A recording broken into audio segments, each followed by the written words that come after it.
This is the Paul McGuire Report. I'm Paul McGuire.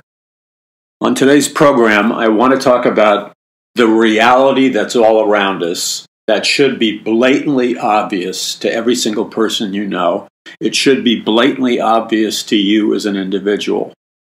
In other words, what I'm talking about is the world that we live in, whether we're talking about the USA or the EU or Asia or Africa or South America or wherever, whatever nation or continent on planet Earth, Australia, New Zealand, this program applies to you.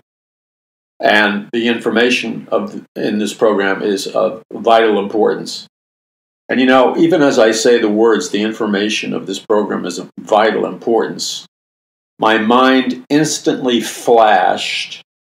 As I said those words, my mind instantly flashed, and I saw in my mind's eye like every single cable news network lined up.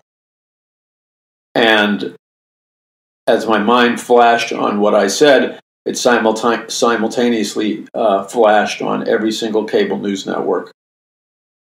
And every single one of these cable news networks, without exception, will not look at, examine, acknowledge, show you via television images, photographic images, video images. They absolutely will not have guest experts and scientists on to discuss the kinds of things I'm going to talk to you about today. And that is just the tip of the iceberg, because all of those cable news networks, we would need to include all of the regular network television programs. They will say nothing about these subjects that I'm going to talk about today. And then we add to that all of the mainstream media, the giant papers, you know, like the Washington Post, New York Times, etc. The magazines, which primarily exist now on video. We could add to that social media, the internet, search engines, and I'm talking about the internet, the social media, the tech giants, and the search engines that are part of, let's just use the word, the system. That used to be a word in the 60s and 70s, you know. Is it part of the system? Because all of these media organizations that produce content and media, whether it's on the internet, film, television, or whatever, they march in goose step. You ever see those pictures of communist totalitarian regimes, like in Red Square in Moscow, and all the soldiers have their rifles and they're marching? It's almost like choreographed. They're marching row after row, and the soldiers, like a choreography from some kind of Broadway show, they kick up their shoes in rhythm. So you look at row after row of soldiers, and when they kick their feet up in the air as they're walking, they do it all at the same time. And that's to show you their power, their discipline, and the fact that they function as one military machine. And you see the same thing in the propaganda footage coming out of communist China and North Korea, etc. And then this has been this military display of power has gone on in ancient societies thousands and thousands of years ago. But in Nazi Germany under Adolf Hitler, you look at the old black and white propaganda films, and all the Nazi soldiers are marching in goose step, row after row after row. And it's supposed to be a psychologically intimidating propaganda footage. It's supposed to scare you. So that's where the expression marching in goose step came from. It came from Nazi Germany. Don't ask me what it has to do with gooses and stepping. I'm sure it has something to do with it. I have no idea. I know nothing about gooses. And that may offend a couple of you, but I'm from New York City. No apologies. And I know nothing, and nor do I want to know anything about gooses. And the whole, what is this story about cooking the Christmas goose or something? I guess it's a duck. I'm not trying to be like stupid on purpose. I guess it's a duck of some kind. I have no idea. But I'm not interested in eating goose for Christmas dinner. And don't write me an email about how Christmas is an ancient Babylonian holiday. I know that. I get that. I've written numerous books on that. In fact, I wrote a book that dealt with that called The Babylon Code with Troy Anderson. So I'm well aware of the fact that Christmas, as it is celebrated now, uses a lot of ancient Babylonian and pagan and occult rituals. But that's not what I'm here to talk to you about. So what we have here is these military armies marching in goose step. But what's a little more oblique to perceive is the fact that, just like in Nazi Germany, all of the media, when Hitler took over, all of the media came under the direct authority of the Nazi government, headed up by Hitler, a totalitarian dictatorship. And whatever kind of free news they had disappeared and went out the window very quickly. Because in every totalitarian regime, there's always a full-on effort to control all news, information, and opinion. So you lock down the minds of the people. And you do that is you promote experts in propaganda, mind control, brainwashing, and indoctrination to run all of your media technologies, whether it's film, television, newspaper, or whatever. So Hitler had some of the best and the brightest propagandists, men who were experts in scientific mind control. They were experts in propaganda. They were experts in indoctrination and programming the people. And they used a large spectrum of scientific, technological, and psychological principles. Because you see, propaganda just doesn't come because you rub the lamp of a genie and what the genie comes out. No, propaganda is a science. Mind control is a science. Indoctrination, social engineering are sciences. People study them. They get advanced degrees in them. So, in every totalitarian regime, the same is true with Communist China and Russia.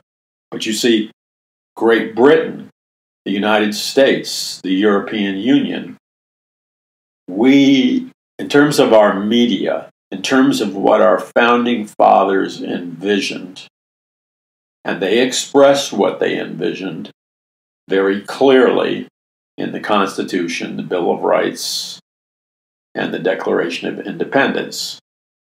And their original vision for the United States was to have a totally free press. That's why one of our constitutional rights in the Bill of Rights is freedom of the press, freedom of speech, freedom of religion.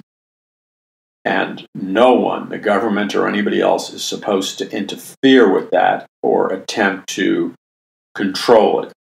These are the institutions and the freedoms that are designed to keep our nation free. And whenever a government has grown too big for its britches, it begins to squelch and to stomp on these freedoms. So the tragic reality is that at this moment of time in the United States particularly, the mainstream media, the cable news networks, the so-called newspapers, there's hardly any journalists. These men and women who pose in front of the camera, they don't spend their day researching the news. They don't do, for the most part, they don't do journalistic investigation. They spend their day shopping for an expensive tie, shopping for expensive suits and skirts and dresses and hairstyles, makeup, wardrobe, and doing whatever it takes to inject their faces with Botox or whatever, or have surgery so they can stay eternal young. They're all about image. They're nothing to do with content. And the ones that brag about what deeply credible journalists they are a pathetic joke. They're a fraud. So we have things on the horizon that are of the utmost danger. In fact, it's further than that. What is on the horizon actually represents a formidable threat to the citizens of the United States of America, the mothers, the fathers, and their children. And the same would be true in the European Union and other nations. And I'm just going to take one, for starters, one area that, if you notice, there is absolutely no serious, credible news coverage, journalistic investigation, because we don't have journalists anymore. We have prostitutes. Sorry for being so blunt, but they're prostitutes. They've prostituted themselves for their salary and for their position. They're not journalists. They don't dig up any information. So we have a number of potential threats, very serious threats that any honest scientist would agree is a threat. The only scientists who would not agree that these kinds of things are threats are those scientists and technologists who are on the take, and there are many who are on the take, or if they're not on the take, they're threatened, and they're told if they spill the beans on this technological danger or whatever, they're threatened with their lives or harm to their children or loss of employment or whatever. So they're muzzled. So let's talk about one new technology that is operational now, and more if this new technology is being turned on even as we speak. It's being activated even as we speak. And that's 5G technology. And 5G technology has the selling point of 5G technology is that we must have it because it will increase the number of, let's call them highways, for the transmission, broadcast of all kinds of computerized information, all kinds of data streams, all kinds of electronic devices. You know, we keep growing more and more numerically in the kinds of electronic devices and equipment we have. And so we need more and more bandwidth to operate at faster and faster speeds, because many households now have multiple computers, multiple cell phones. They have cable TV, or they have satellite TV. They have all these devices, that will talk to you when they're hooked up to the internet. People have security cameras that are online and audio cameras, and the level of technology that is dependent upon electromagnetic frequencies to communicate, it keeps getting more and more. So what it does, the current 4G technology is slowing things down. But part of the reason the current 4G technology is slowing things down is because it's deliberately put in inadequately. And I know, because I've had a constant battle with the telephone companies and the carriers, and had to switch routers constantly. As you may have noticed, we've had a number of technical problems. And it's not due to ineptness on the part of anybody in this ministry. It's due to the garbage that the telecommunications companies give businesses and customers. In other words, they advertise all these speeds, etc. But I can just tell you here in California, where we have our studio, there's an enormous amount of usage of all kinds of electronic devices. Okay, but California was prepared for that a long time ago. But none of these devices are functioning properly. And I think that's partially intentional because they want to set up a demand and a reason to go to 5G. So the selling point of 5G is that 5G is far more powerful than 4G or 3G or whatever, 2G, 1G. 5G is far more powerful, and therefore when you go on the internet, you download stuff, you go to different websites, you upload information, you download information, you use your cell phone, computers, laptops, and all the other electronic devices that are ever increasing in their growth. Okay, 5G is supposed to be this very powerful technology which will allow us to communicate and do all of those functions with amazing speed and a total lack of glitches. Now, that's the selling point. That's what you hear. But what you don't hear is the serious concerns raised by scientists over the dangers of 5G technology. That's what you don't hear. What you don't hear is the fact that because 5G technology is very powerful, but it operates differently than, let's say, 4 or 3G technology. And it's almost counterintuitive. Even though 5G technology is far more powerful, the way the pulse of 5G technology works is that they are literally going to put in millions and millions of more cell towers. Let's just say here in the United States. Here in the United States, we now have cell towers like many countries all over the place. You can see them from the highway and all kinds of places. But those cell towers are usually relatively high. They're up on mountains. They're near the freeways. And sometimes they're isolated from people and stuff, and sometimes they're not. But there's enough of them for them to be noticeable everywhere. You know, those microwave cell towers, they look like a tower. Sometimes they're artificially designed to look like a tree. And then the actual antenna part at the top looks like a bunch of tubes or rectangles surround in a circular pattern. So it's an odd looking antenna, and you know what I'm talking about. You've seen it. So with 5G technology, in order for it to work, even though it's more powerful, they're going to have to add an additional millions and millions of new 5G transmitting towers. But the plan is to place these 5G transmitting towers, which will be shorter. They won't be on these giant poles. They'll be on shorter poles. The plan is to place these, and I don't have an accurate depiction of what's going to happen because I think there's a lot of disinformation. Some people say there'll be one on every block. Some people say that these new 5G cell towers will be every couple of blocks.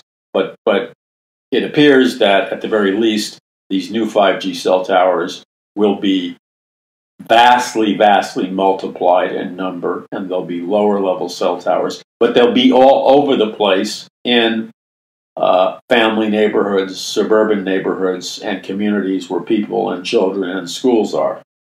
Okay? They won't be in industrial areas. They won't be up in the mountains. They're going to be right there all over your community. So hypothetically, when you're jogging around your neighborhood or walking around your neighborhood for exercise, on an average walk or a jog, you're going to see a whole bunch of these brand new smaller cell towers, but they're generating a very, very powerful EMF wave. Now, I have heard all kinds of things about the laws regarding the installation of the 5G cell towers in neighborhoods with families and children. And so I'm not saying this is an absolute truth. It's just what I've heard. It's hard to find out what the absolute truth is. But we do know this. There's a ton of secrecy surrounding the release of 5G. That we know.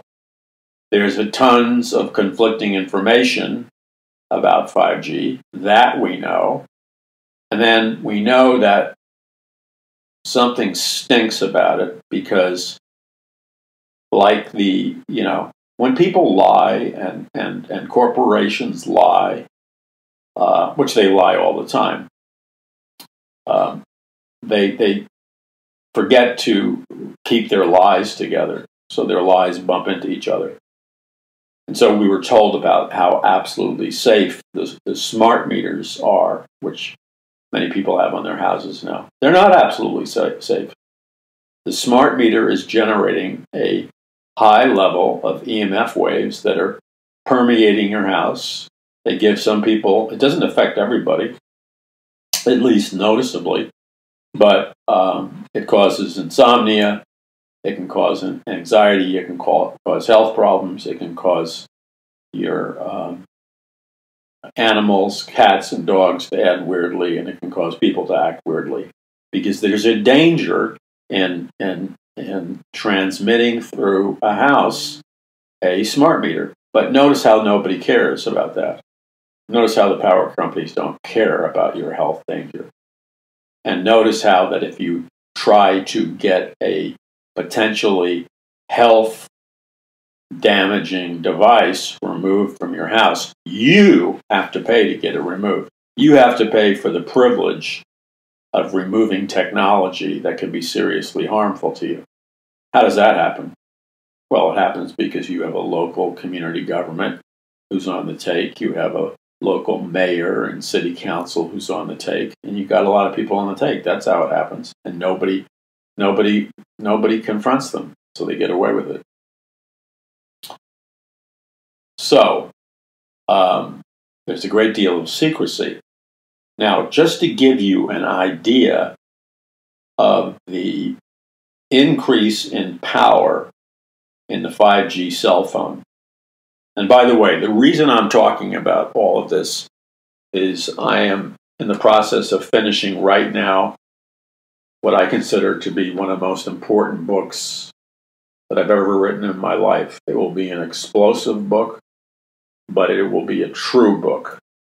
And it's a book that I believe you must have and you must get, and you need to do it like now, because who knows if the book and its contents will be censored. But as many of you know, I do a considerable amount of research in scientific fields, technological fields. I was researching 5G 6 years ago. Microwaves, EMF waves, 10, 20 years ago. So this is just an extension of research. And I've written a brand new book that you will be able to pre-order any day now at paulmcguire.us. And if you pre-order it, you get a discount on the book. You get your copy mailed to you before it is released to the general public. So you'll get your copy of the book quicker than the general public. And you will get an autographed copy from me of the book. I'll autograph every copy of people who buy it during the pre-order. And of course, you get a financial discount. The title of the book is called The Greatest Battle for the Hearts and Minds of Mankind in the History of the World by Paul McGuire. Now, the title came about because I kept finding myself speaking and ministering and doing radio programs and stuff, and I found myself continually using this kind of wording. We are now in the greatest battle for the hearts and minds of mankind in the history of the world. I kept finding myself saying that, and I believe that 100%. So it wasn't all that long ago. It was a couple of weeks ago. I was doing a Paul McGuire Report radio programming, and I was just spontaneously saying something that I believe in the core of my belief system, that we are in the greatest battle for the hearts and minds of mankind in the history of the world.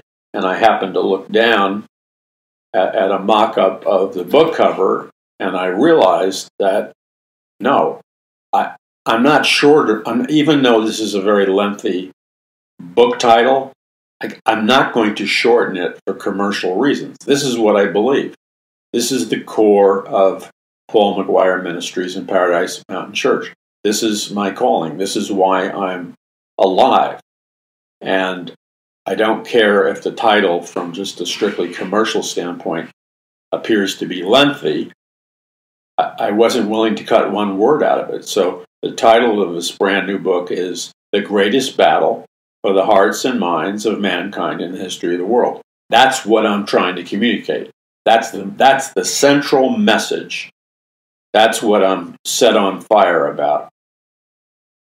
Because when I write a book, just so you know, I don't sit there and say, gee, what kind of book can I write that will make a lot of money?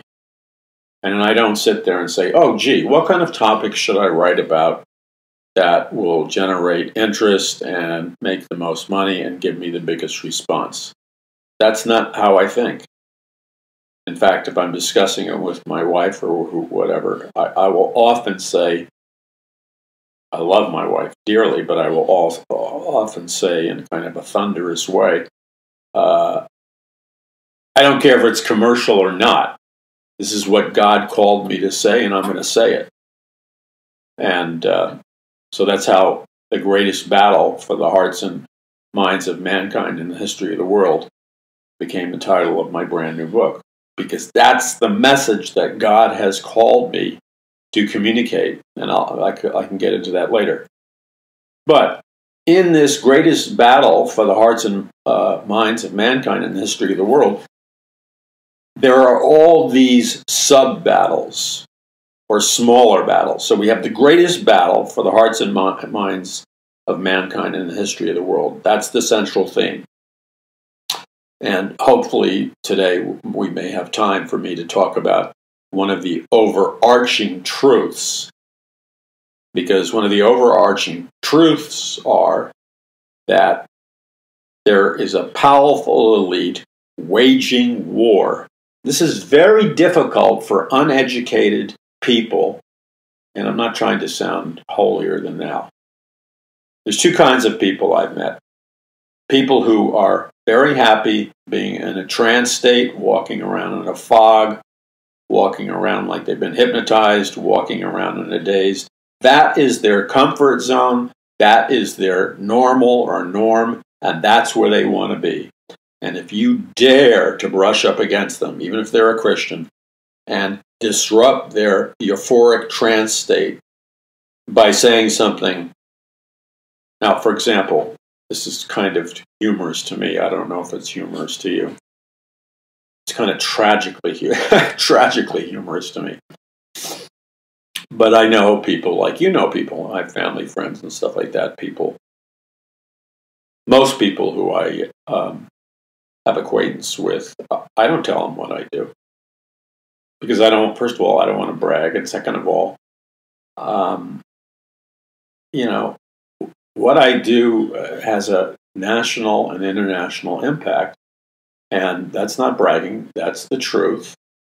And so I try to, in my private personal life, even among family, just keep a low profile.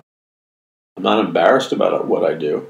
I know I'm not going to get a thunderous applause for it, but I kind of try to keep a low profile. So let's say, hypothetically, I was to bump into somebody that I know. It could be a Christian. It could be anybody. And they're in that kind of self-contented trance state. Now, if I was to say, first of all, these people wouldn't even know that I'm an author because I've never told them that. But if I was to say to them, hey, I'm so excited, I just finished my latest book, or they said something to the effect like, oh, I didn't know you were an author, and I wouldn't really get into that. I would say, I just finished my latest book. And they may just ignore me, which is quite often the case. Or they may say, oh, what's it called? And then if I was to say, it's called The Greatest Battle for the Hearts and Minds of Mankind in the History of the World, I would get this really weird look and a weird vibe. Like, what? Like, what are you talking about? There's no battle.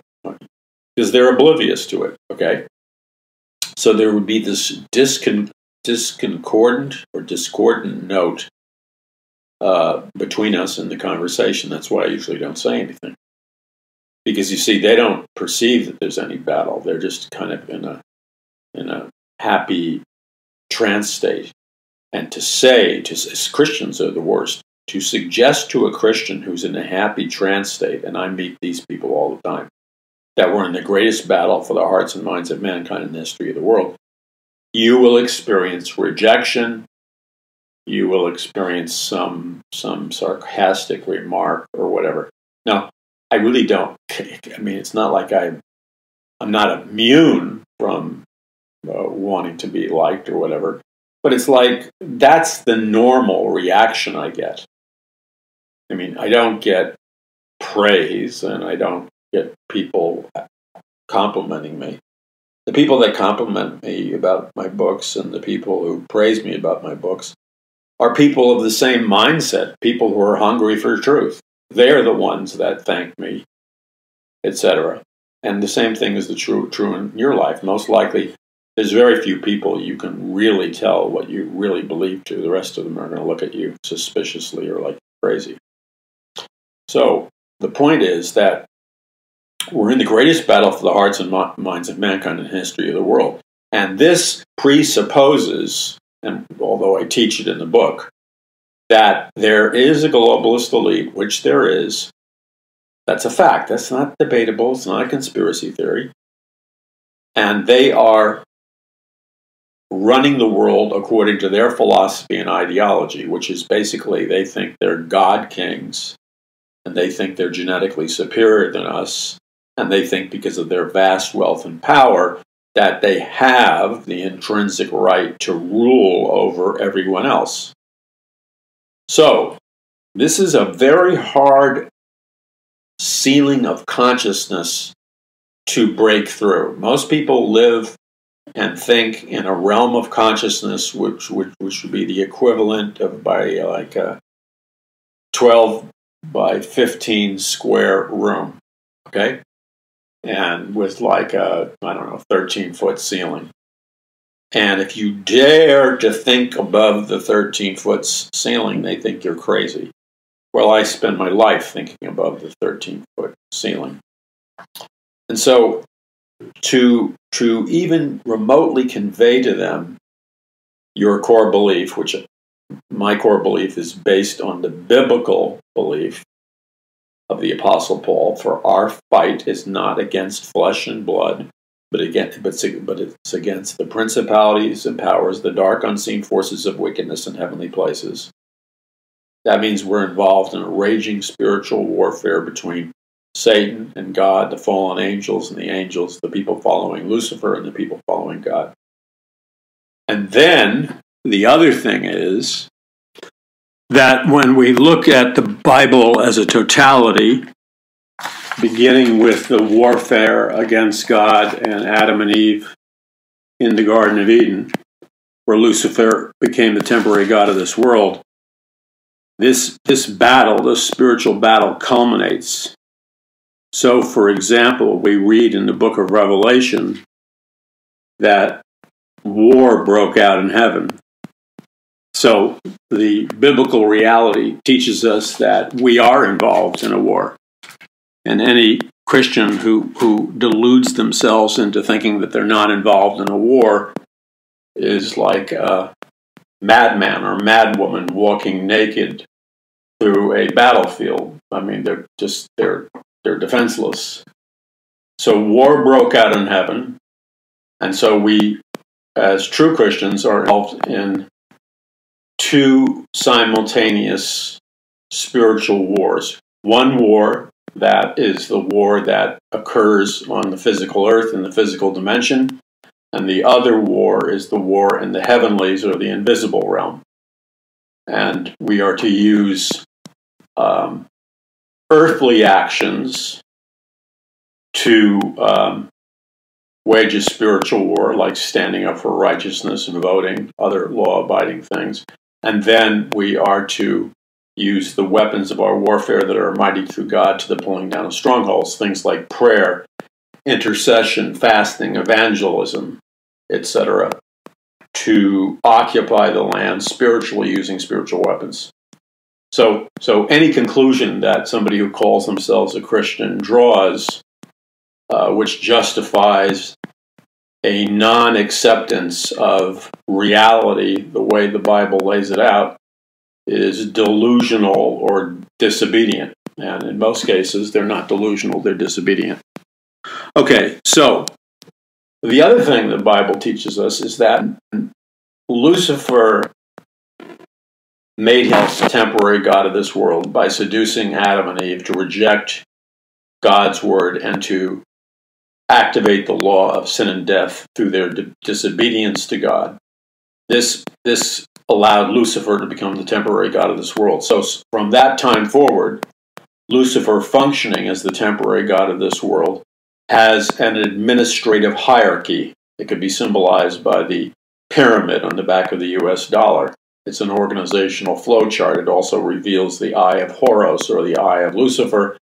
And in case anybody is confused as to what Lucifer's goal is, he had it prominently written on the base of the pyramid, where it says the words in Latin, Novus Order Seclorum, or New Order of the Ages, which means New World Order. So Satan, or Lucifer's ultimate endgame, and you see the problem that we're dealing with is uneducated Christians. They're uneducated regarding the Word of God, and they're uneducated regarding human history, because the Word of God clearly tells us that Mystery Babylon is going to return, a one-world government, one religion, one-world economic system.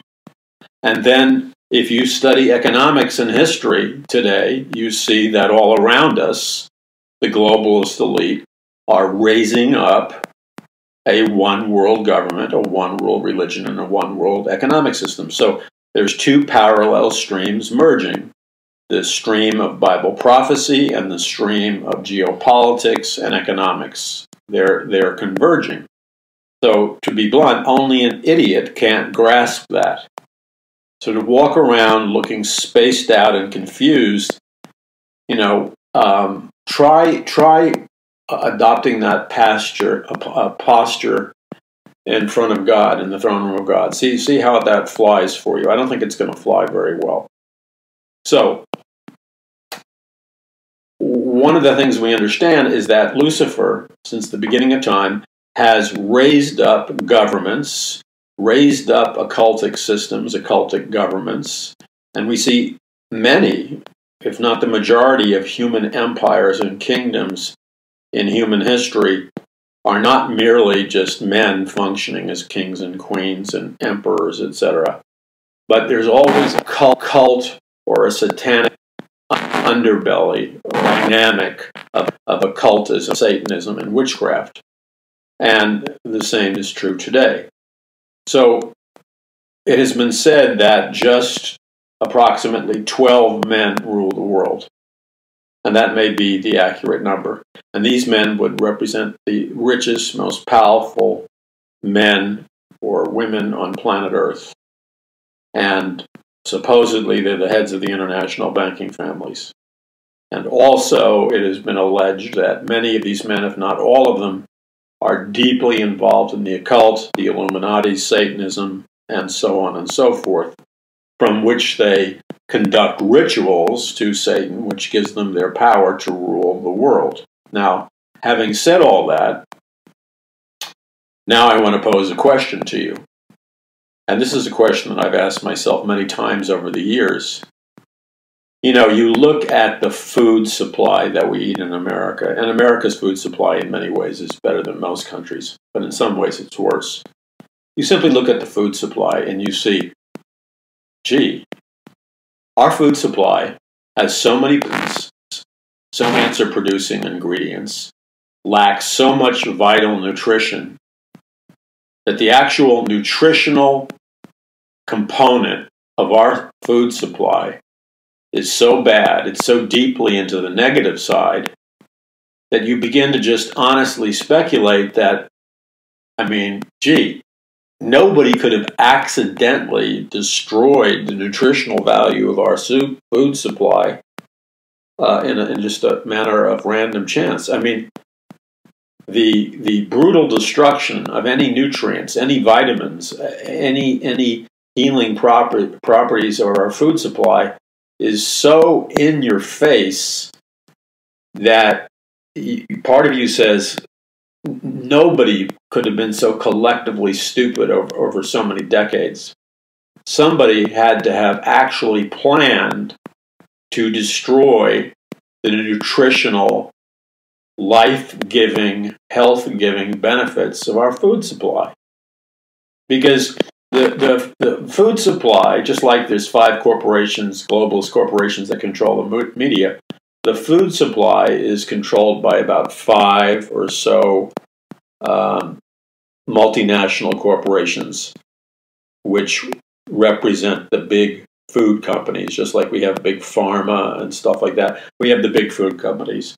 So you go into any, supermarket or giant food retailer or whatever, and they're essentially selling, almost without exception, they're all selling the same food products and drinks and beverages that are entirely produced by these 5 or 7 giant food conglomerates. And maybe 1 or 2% or 3% of the food inside these stores is produced by food manufacturers that are either outside of these conglomerates or that they've been secretly taken over by these conglomerates. And I'm talking about like organic food, natural foods, frankly natural foods. But it's approximately 7 corporations, give or take, which control the entire food supply of the United States. So you look at everything from the orange juice, you look at the breads, you look at the meats, you look at the chickens, you look at the fruits, you look at the vegetables, the so-called healthy foods like oatmeal or whatever, the healthy foods like so-called peanut butter or whatever.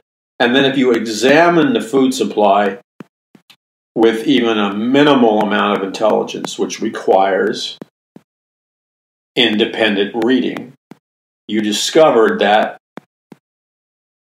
years ago when I knew nothing about food, I just ate anything, but as I became educated regarding food, and I still have a long way to go, it becomes obvious that our food supply is, I believe, intentionally targeted to produce disease. I know that's a very, very upsetting thought for some people to accept, but it's part of a bigger paradigm, and the paradigm is too consistent to dismiss it. So, for example, you take white bread. Why are Americans eating white bread? The kids programmed through TV commercials and peer pressure to eat white bread. If you give them brown bread or organic bread, they'll scream and yell because they want white bread like their friends. White bread has 0 nutrition in it. When you eat white bread, you might as well be eating cardboard. Literally. So there's no nutritional value, but that's what the kids want to eat because that's what they're programmed through the television commercials on kids shows to want. And then there are a few essential vitamins that were always in organic breads or breads made decades and decades ago. So you see that certain essential things are stripped deliberately out of white bread. Certain vitamins, certain B vitamins are missing. And so what we have among youth is an epidemic of a lack of certain vitamins which produce produces a whole range of diseases. Now, the reason these diseases are running rampant because white bread has been stripped of these essential vitamins. 2 of them, I believe, are B vitamins.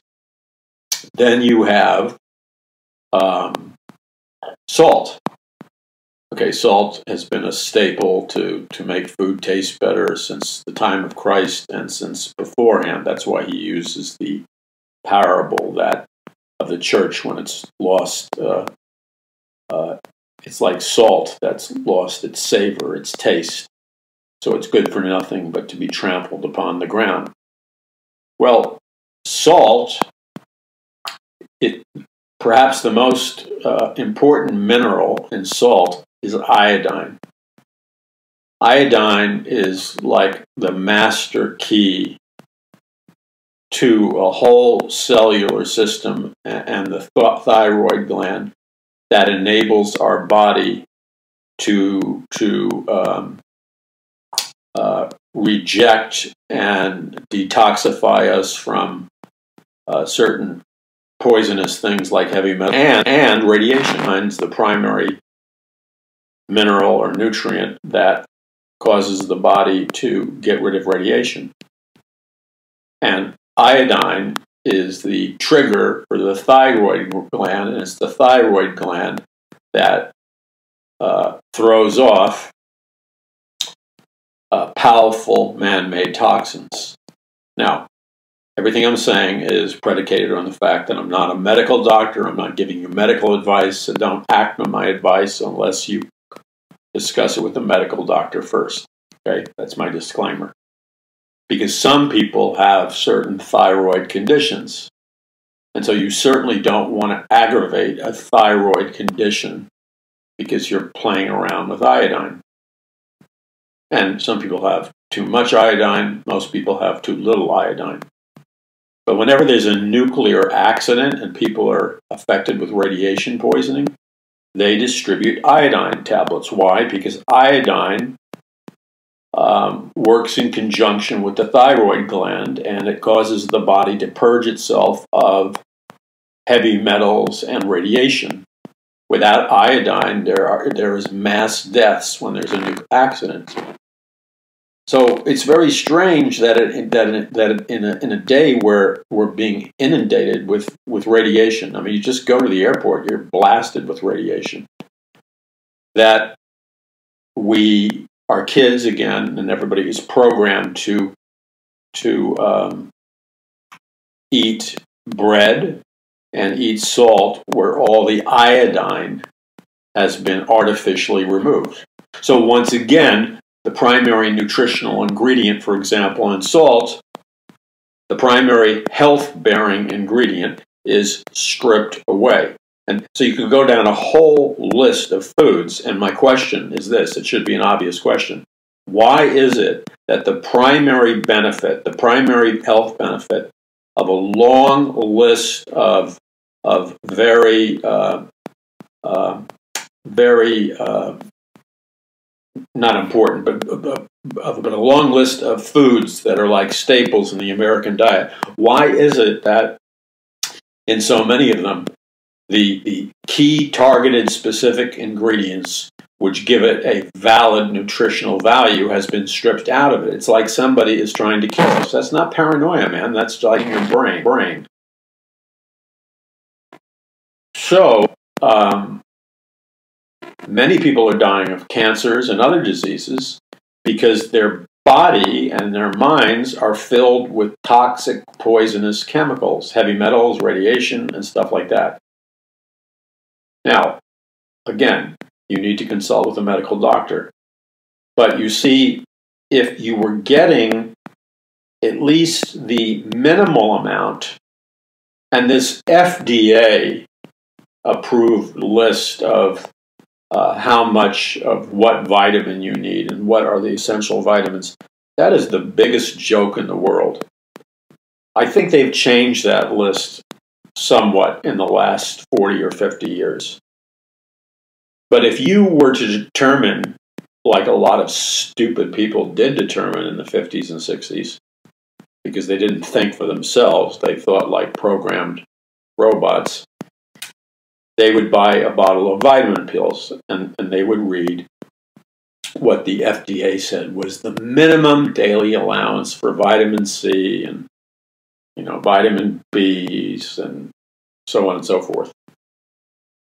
And minimum daily allowance, which they told you not to exceed, for the most part, was so low, it was so far below what your body actually needs to survive and to be healthy.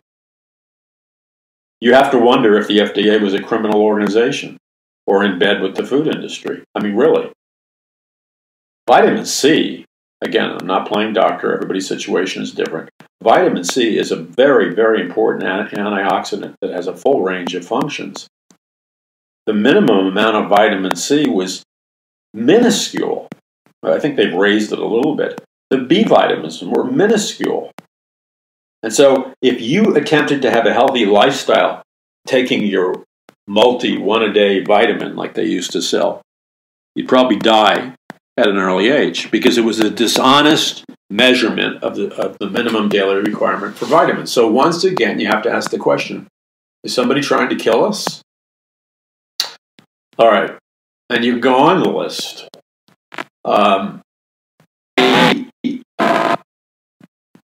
Said all fat is bad for you. I don't know which agency announced it at some time. This was like 20 or 30 years ago, probably 30 years ago. All fats are bad for you. You got to get rid of them immediately or you're going to clog your arteries and have a heart attack and die. Well, that was not true. And whatever scientific committee or whatever, this is what happens when bureaucrats take things over. First of all, it reflected an incompetence and a lack of understanding of the fact, the nutritional fact, that there are essential fats that we cannot live without and are essential to good health. It ignored that. It simply made the declarative statement, all fats are bad for us. So people stopped eating fat of any kind. And then they were dying of all these diseases and ailments. What they didn't do was distinguish between what we could call the good fats and the bad fats. The bad fats clog your heart. So, for example, and this should be a no-brainer, see how the Rockefeller family had built their fortune inserting themselves into nutrition and just about every other area of life. So, when I was a kid, margarine came out. And because of the propaganda and mind control capacity of the advertising industry, kids by the millions and adults no longer preferred butter. They would scream and yell for margarine. Okay? But think about how insane that is. They wanted margarine. They wouldn't eat butter. Now, the idea was that if you ate margarine, you would lose weight, which I think is true. But here's the problem. Margarine is made of petroleum, or oil that you use in a car. And they dye it with a yellow dye. So margarine will last, I think, forever in the refrigerator or out of the refrigerator. And because it's essentially motor oil, dyed yellow. It may taste because they have some artificials in it or whatever. It smooths on in a spreadable way. But let's remember something about the fact that when we eat motor oil that goes into the engines of cars, which is kind of what margarine is, our body cannot decompose and process through an industrial man-made product because the body does not perceive it as a food or a nutrient. The body perceives motor oil as a synthetic engine oil. And so when you eat margarine or potato chips or French fries or ice cream or a million other foods which are secretly mixed with petroleum-based auto oil compounds. What happens is that it clogs your arteries because your body cannot test it because it's not organic. It's industrial. It's industrious, for crying out loud. So people began to get heart attacks, die, etc., and it continues to this day because people are not paying attention to the fact that margarine and a lot of salad oils, a lot of the salad oils with the big names that they promote with advertising dollars, are nothing more than petroleum or motor oil. And ice cream, just look at ice cream. And if you don't get your ice cream from the supermarket in home on time and it's a hot day, what you will notice is that your gallon or half gallon of ice cream will separate into like a milky sludge-like substance. This is exactly what happens, I know, because I've left the ice cream in the car a whole bunch of times. You open it up and your ice cream is ruined because it separates when it becomes warm. And half of it becomes this milky sludge-like substance that tastes nothing like cream and nothing like milk. So it must be made of large artificial products. And then the other half of the ice cream separates into an oil. I'm not saying it's the exact same as petroleum oil, but it separates into a substance that looks like motor oil and tastes like a kind of sweetened, artificially sweetened motor oil. So what does it tell you about your ice cream? It's not made out of very much cream or milk product. I mean, I don't know what the percentage is. There's some percentage. It's made basically with all these artificial sweeteners and flavors and man-made products and things called excitotoxins. Excitotoxins is a chemical they can put in food, and what it does is, when you eat it, it releases a chemical which is called an excitotoxin. It's like a drug that turns on your taste buds artificially, and that's why when you eat ice cream or potato chips or cereal or candy or any product that has excitotoxins in it, your taste buds come alive and you have this chemical that goes into your brain. It's a neurological chemical that causes you to crave artificially and delight artificially in whatever artificial food you're eating, like potato chips or ice cream or chocolate or a million other products. So what's causing you you say to yourself, why did I eat the whole bag of potato chips? Why did I eat this whole bag of, Fritos or Cheetos or whatever it is? Why did I eat this entire gallon of ice cream? The reason you ate the entire thing and made yourself sick to your stomach is that it's almost like a narcotic. It's not a narcotic, but it's a chemical that turns on your taste buds and it neurologically hits the reward centers of your brain. Again, I'm not saying it's a narcotic or dope, okay? So don't misconstrue what I'm saying.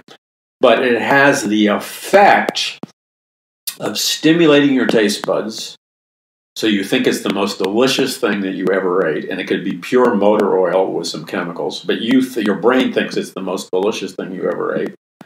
And then you can't stop eating it because it's addictive. Why is that? Because it's not like cocaine or a narcotic. It delivers a powerful reward signal of satisfaction, which produces a very, very microscopic euphoria in the brain. So you actually are getting turned on, for lack of better words, and a high and rewarded the more you eat of this stuff. But it's all counterfeit. It's all chemically induced.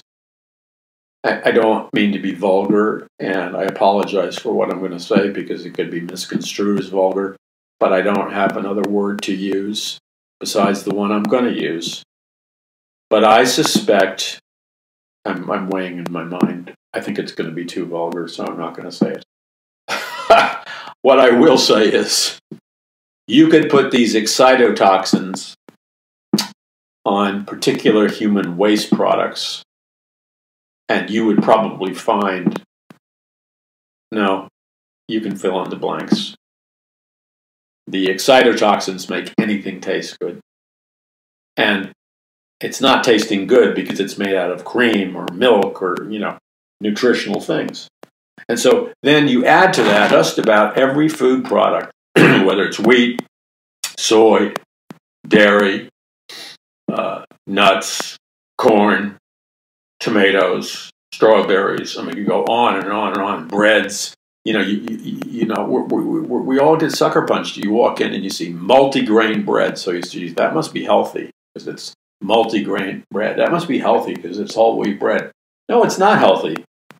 It's poison because it's made out of genetically modified organisms, GMOs.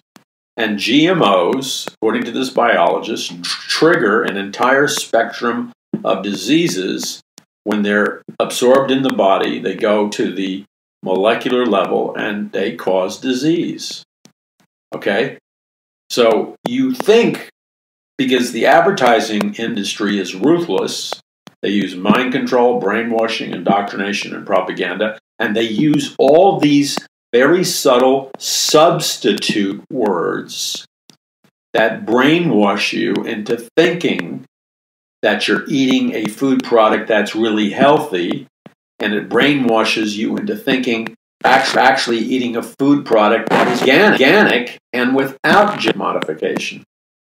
Because they use little words that give them the legal loophole to lie without technically legally lying. I'll give you an example. The word all natural, 100% all natural granola, or 100% all natural whatever, and that's put on 1,000 products. That means the word 100% all natural means basically nothing. What it is it's all natural grain, oatmeal, milk, whatever it is. It's all natural, but it's simultaneously made of genetically modified organisms which trigger diseases, and a genetically modified organism technically is not natural. Its DNA has been re-engineered by, but they get away with saying all natural. And when the people of California were furious and demanded that the government force all the food companies to label on every soup can and every product all the harmful chemicals, and to label specifically whether or not, the beans or whatever were made from genetically modified organisms, GMO, even though the people overwhelmingly voted to have a warning label disclosing whether or not the food was made out of GMOs,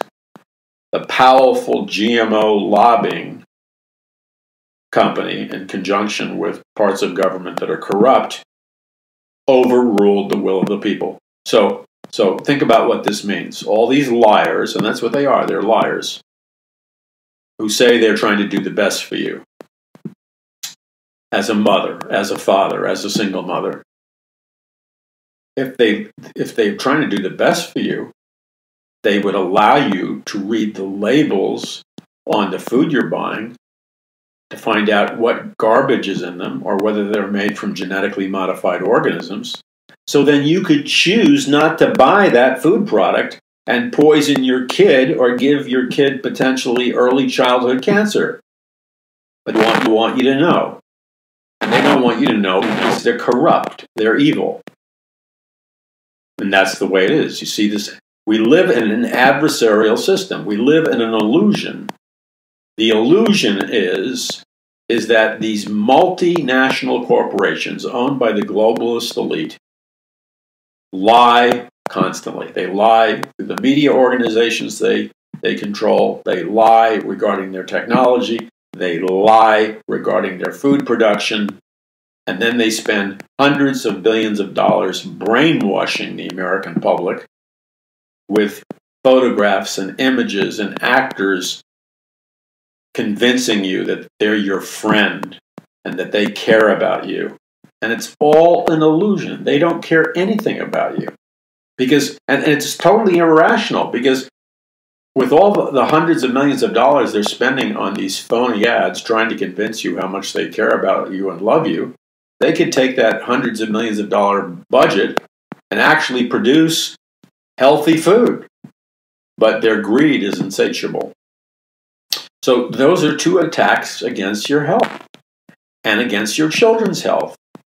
And you ask yourself the question, and see, this is why I have absolutely no patience for Christians who refuse to read, to do independent research, to do their homework. I have absolutely no patience for Christian leaders who say nothing about anything. I have no patience for the Christian culture which enshrines ignorance and stupidity as if it was a gift of the Holy Spirit. You know why? You say, oh, Paul, that sounds cruel. Okay, let's examine your unspoken mental accusation that what I said sounds cruel. Let's examine it in the light of day and in the light of God. By Christian leaders and a Christian culture not speaking up, not educating you about the most important things in your life, like things like, obviously, salvation's first, but it's important that you know that certain foods are not what you think they are. It can cause cancer and diabetes and heart attacks. People are dying premature deaths. They're getting out. They didn't have Alzheimer's and dementia 30 years ago. Did you know that? When I was a kid, there were no adults walking around with Alzheimer's and dementia. What happened? What happened? When I was a kid, this was in the 50s, the 60s, and the 70s. I don't remember what the trend was in the 80s, but let's say in the 50s and the 60s and the 70s, I cannot remember a single solitary person that I ever heard of or ever met in my family or friends of family that had dementia and Alzheimer's. It was a non-existent brain problem. It didn't exist. So what happened to cause this epidemic in Alzheimer's and dementia? Well, it doesn't take a rocket scientist to figure out. Obviously, contaminants, toxins, pollutants, chemicals, food additives in our environment, in our air, in water, and in our food supply, and in medication and everything else. Obviously, there were certain chemical compounds in all of those areas which began to activate and create brand new diseases never seen before called Alzheimer's and dementia. That's right. And if you think for a minute that the scientists and the biologists and the medical establishment don't know exactly what those chemicals, what those substances are that are causing Alzheimer's and dementia, then you're a flat-out sucker. They know exactly what changes were made, either through chemtrails or water or genetically modified organisms or chemicals being used on people or whatever. They know exactly what chemicals are causing the epidemic of dementia and Alzheimer's. Now, do you think it's Christian to not speak up on it? Most Christians do.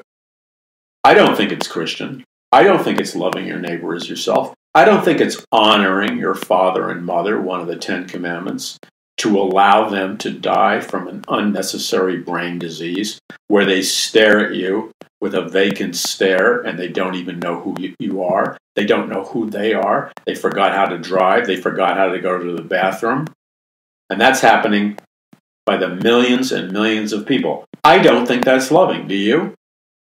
So I don't think it's loving of a pastor to never talk about it. Say, what does it have to do with the gospel?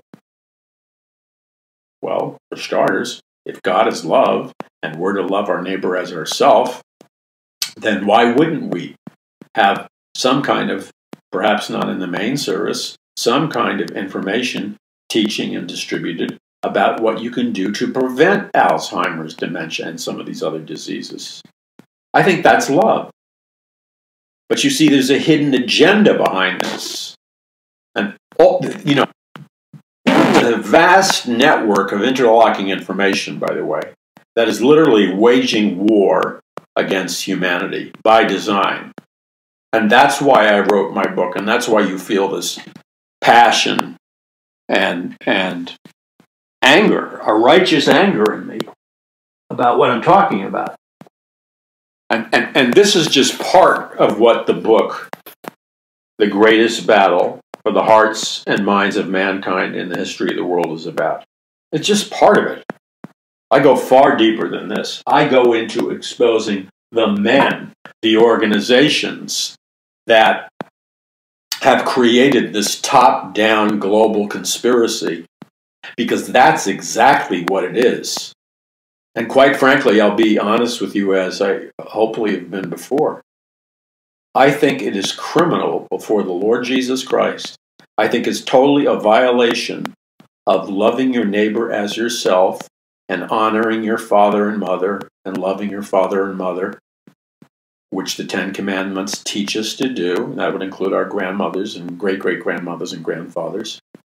I think criminal for the church to be silent while euthanasia, the mass killing of the elderly, is promoted in every hospital across America.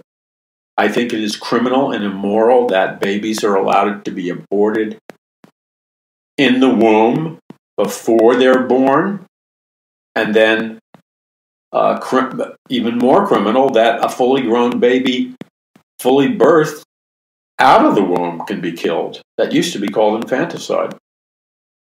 Didn't hear too many Christian pastors speaking up on that, did you? And then allowing GMO foods, which bring diseases, allowing foods and other pollutants and contaminants to bring brand new diseases like dementia and Alzheimer's. Now, there's a hidden agenda behind all this, by the way. I talk about it in my book, The Greatest Battle. There's a hidden agenda behind it. And this is the hardest part for Christians to face. And the reason they can't face it is because they're unwilling to face reality. If you're unwilling to face reality, you are unwilling to face the truth. If you're unwilling to face the truth, then in biblical terms, you are more willing to accept and believe a lie than you are to accept the truth. Not only the truth that Jesus is Lord, but all the truths of the Bible. You see, the deep-rooted issue underneath all of this battle is good versus evil, God versus Satan. That's the deep-rooted issue. And I get into this very deeply in the book, The Greatest Battle for the Hearts and Minds of Mankind in the History of the World. You have to understand that there is an organizational structure that is hierarchical and consists of the most powerful people in the world, and they are moving us like cattle into a world socialist government. A world socialist government is just a Trojan to bring about global communist dictatorship that will enslave mankind. Bible prophecy speaks of it. But of course, if you go to a church where they outlaw Bible prophecy, you wouldn't know what Bible prophecy speaks of. The Bible speaks of a one world government, one world economic system, one world religion, and the Antichrist, the world charismatic leader or dictator, and the false prophet who's head of the coming one world religion and one world economic system that will head up this mystery Babylon. And we're coming soon, sooner than you think, to the place where in order to buy or sell, you will have to receive a microchip implant, 666, and in order to participate in this global economic system, you're going to have to renounce Jesus Christ as Lord and proclaim that the Antichrist is God. That's where all of this is leading. Now, you have to understand that these men and women who are the wealthiest people in the world, not all of them, it'd have to be a case-by-case basis, and I don't know the hearts of every person on a case-to-case basis. But a significant percentage of them secretly are worshippers of Lucifer. They belong to occult secret societies like the Illuminati. Therefore, they're serving the Luciferian plan for a new world order. That's the facts of life, by the way.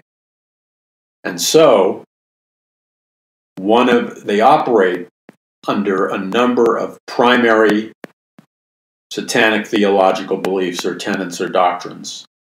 One is they are absolutely obsessed with the idea that one of man's greatest problems, if not the greatest problem, is excessive population growth. The elite, the globalist elite, are obsessed with excessive population growth. And that's why, as I explain in my book in detail, which you can pre-order at Paul McGuire Dias and get a discount and an autographed copy. That's why the elite, the globalist elite, are obsessed with reducing the numerical population of planet Earth as fast as they can. So what they wrote on the Georgia tombstones, which was like a New Age 10 Commandments, they wrote that their goal is to reduce the Earth's population from 7 billion to 500 million as fast as they can. And in order to do it as fast as they can, their intellectuals, their leaders, have written openly about what their goal is. So you don't have to be Sherlock Holmes to figure it out. I discuss in my book the greatest battle for the hearts and minds of mankind in the history of the world. I'll give you the quotes from some of their most powerful intellectual leaders who openly wrote in their books and in their articles every detail of their master game plan. They didn't hide anything. And they said they were going to reduce, beginning in the 50s, they openly wrote that they were going to reduce the population of mankind from 6,500,000,000 down to 500 million as fast as they could. And then their leaders, people like Bertrand Russell, Aldous Huxley, H.G. Wells, and many others, said the only way we can reduce the population this fast is through nuclear wars, droughts, mass starvation, World War III, endless wars, man-made biological plagues, nuclear wars, man-made chemical weapons, weapons of mass destruction. And now we have weapons which I write about in great detail in my book that still the average person knows almost nothing about, and that is the Tesla scalar wave technology weapons that are microwave energy beam directed weapons. Now, I'll close with this kind of a reality check. For those of you that are general and believe the propaganda advertising of the telecommunications companies which tell you, and they're lying, look, there's nothing dangerous at all about 5G technology. Let me leave you with this little factoid. 5G technology, in comparison to the previous 4G, 3G, 2G, 1G technology, 5G technology is 100 times more powerful than the technology we're using now, which is basically 4G technology. It's 100 times more powerful. That means 5G technology operates on a much higher and much more powerful frequency range, an electromagnetic frequency range, than the technology that we now have. So when they put all these 5G transmitter towers all over your neighborhood, you better think twice, because they're 100 times more powerful than the previous technology, and they operate at a frequency, the same frequency. Now, this is important for you to grasp the technology of this. 5G technology operates at in the same frequency range as what the military calls their non-lethal energy-directed weapons. Now, in case you don't know what they are, or if you've never seen a video of them in operation on YouTube, which I think I'll put a link on paulmcguire.us for you to see it, you will see militarized police vehicles, military vehicles, and for the purpose of crowd control, they have this box that rotates, and it looks like a giant big screen TV, but it's a little thicker and it rotates. And what they do is they aim this box, which is really a directed energy beam transmitter, at a crowd. And in order to disperse a crowd, or to cause one specific individual to run out of the way, they turn the switch on their directed energy beam weapon. They turn it into the non-lethal area, and they fire a pulsed energy beam, energy beam at an individual or in a crowd. Now, what happens? The people that are hit by this directed energy beam weapon, they literally feel like somebody put their body on fire and they're burning to death. Or an individual feels like they're burning to death. The pain is so excruciating that they don't even have to think. They run like madmen or madwomen until they escape being caught in the flow of that directed energy beam. They just instinctually run as fast as they can out of the way, and then the sense of being burned up stops. But it is so agonizingly painful, they have no choice. Crowds are always dispersed. I've seen people in rowboats hit with the directed energy beam weapon. They dive underwater into the ocean. A crowd will always disperse. It's not like firing water hoses or anything else. It is a very powerful weapon. But understand something. Once you're operating a directed energy beam wave, that level, which is the exact same level that 5G operates on, all you have to do is turn up the dial a little more intense, and the non-lethal directed energy beam wave weapon suddenly can become a lethal, deadly directed energy beam weapon. And so when they fire that weapon that's just turned up a little bit, they can kill people with a directed energy beam instantly, and the skull is separated from the spinal cord and people die instantly by an invisible directed energy beam, like something out of a science fiction weapon. But here's the problem. All of the 5G technology, because it's 100 times more powerful than current technology, and because they're placing these antennas all over your neighborhoods, the new 5G technology operates way up there in the same range of microwave electromagnetic frequencies. The 5G operates in the same wavelength of EMF wave frequencies as the non-lethal direct energy beam weapons and as the lethal, deadly directed energy beam weapons. It's just how much you turn up the power. Now, you don't have to be a rocket scientist, so just track with me. Your Wi-Fi routers, your cell phone, everything you use is coming from some transmitter, these cell phone towers, okay? when you get 5G, you're going to be getting 100 times more powerful signal. It's going to be in the range of the non-lethal frequencies. But you're not going to feel it like burning it up. But there's a whole range of symptoms and medical problems and very serious medical, psychological, and biological problems that every place 5G has been tested. 250 doctors petitioned the United Nations recently and demanded that they did more research on 5G because 250 physicians from around the world said it's deadly. So there's so the 5G technology is filled with all this deadly stuff, but they're rushing to sell it, so they're not even paying attention to its negative effects. But just like you can tune up your router, just tune up the signal of your cell phone, just like any individual cell phone tower, any individual smart meter, anything that's electromagnetic frequency driven has the capacity to turn up the power a little bit. I can walk into another room in this building and I can turn up the thermostat another 10 or 20 degrees. Okay? There's an immediate difference. It's hotter or colder.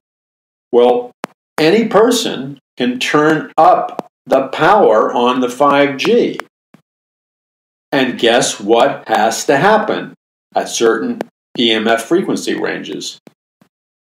Either you will move into the area of a directed energy beam non-lethal weapon, or if you continue to turn up the power, you'll move into the area of a lethal, deadly force directed energy beam weapon.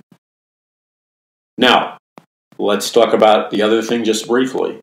There are thousands of scientific studies from all over the world of the number of diseases, psychological dysfunctions, biological dysfunctions, dangers, serious mortality risks, autism, a huge spectrum of diseases, insomnia, disturbances, and killing birds, killing insects, and much, much more that have already started to happen in the select cities and nations where they did the test rollouts for 5G. So, bottom line, you're under assault. You're under attack. You don't sit there paralyzed like a victim, hiding under your blankets, sucking your thumb. Knowledge is power. Ignorance is slavery. Read. If you don't want to read my book, great. Find a book that's credible and read it. But for crying out loud, read something. Don't sit there in the stupor watching a sitcom, listening to newscasters who will never even address the subject of 5G because they're paid not to. Knowledge is power. Jesus Christ said, you know the truth, and the truth will set you free. God wants you to live long and healthy. Many of you are suffering from autoimmune diseases of all kinds, and you have no idea what's causing the autoimmune diseases because your doctors are clueless. Again, I'm not going to play doctor, but there's a huge percentage of autoimmune diseases that are caused by superbacteria that masquerade as viruses. And that means certain kinds of arthritis, chronic fatigue syndrome, fibromyalgia, Crohn's disease, a whole list, Lyme disease. And you know what the origination point of that is? I know. Because when I do my research, I pray. The Lord leads me. The Holy Spirit literally speaks to me, not in an audible voice, but tells me what door I need to knock on. He might give me the name of a chemical or a frequency or whatever, and I'll pursue the research. The Lord supernaturally enhances and guides my research. I was struggling with a problem regarding the basis of autoimmune diseases and other sicknesses. I mysteriously, out of the blue, I'm speaking at a Bible prophecy conference, and a guy comes up to me with a knapsack, and he has a thick book along with different nutrients. And this book is the secret account written by the scientists who were actually there, in which this book alleges that a spectrum of about 32 or more, what they call autoimmune diseases, are, in fact, the real cause for them is not what the medical industry is telling you. That this entire spectrum of autoimmune diseases, which can include certain kinds of arthritis and stuff, is actually caused by Operation Paperclip, when they brought the Nazi scientists into the United States. Nazi scientists working in conjunction with USS created in a laboratory a man-made biological plague that could spread through the population. Now, there's different accounts about how it spread to the population, but there's a general agreement among scientists in the know that the real root of all these autoimmune diseases is a man-made biological plague. In other words, a weapon of mass destruction. And allegedly, during, I believe, the first Operation Desert Storm, Saddam Hussein released this biological plague on our soldiers. I don't know if they were ever told. And the soldiers ended up, they're not normally that contagious, but the soldiers ended up transmitting a whole spectrum of autoimmune diseases whose root was a man-made bacteriological plague. These soldiers were exposed to it during Operation Desert Storm, spread it to certain people in the population, and it spread into the insect population, and supposedly is the bacteria, the same bacteria that causes Lyme disease. Now think about that. So you go to the doctor, you don't get help, nobody ever really cures it because nobody wants to open the dark secret door of what created it. And supposedly, the cure, well, I'm not going to discuss the cure, not because I'm trying to cheat you, but I'm going to pull back at this moment, not because I'm trying to cheat you, not because I'm trying to sell a book, simply because I don't want anybody to take Paul McGuire's advice and run with it as if it's medical advice and do something ill-advised, because you do have to talk to the right kind of doctor, the doctor who actually knows what the real basis for these diseases are. You can't just talk to any doctor, but the treatment requires a level of involvement with professional doctors who know how to treat these diseases. And I'm not a medical doctor, and I don't want to say anything over the Paul McGuire Report that could harm or kill somebody who indiscriminately begins to use certain things. So that's it for today. Truth is power. It's not always easy to swallow the truth, but I'd rather swallow the truth than swallow a bunch of you-know-what. I'm Paul McGuire. Jesus is Lord. Jesus is coming back soon. And Jesus has given us the power and the wisdom and the Holy Spirit to be overcomers in this lifetime. Visit paulmcguire.us. That's paulmcguire.us.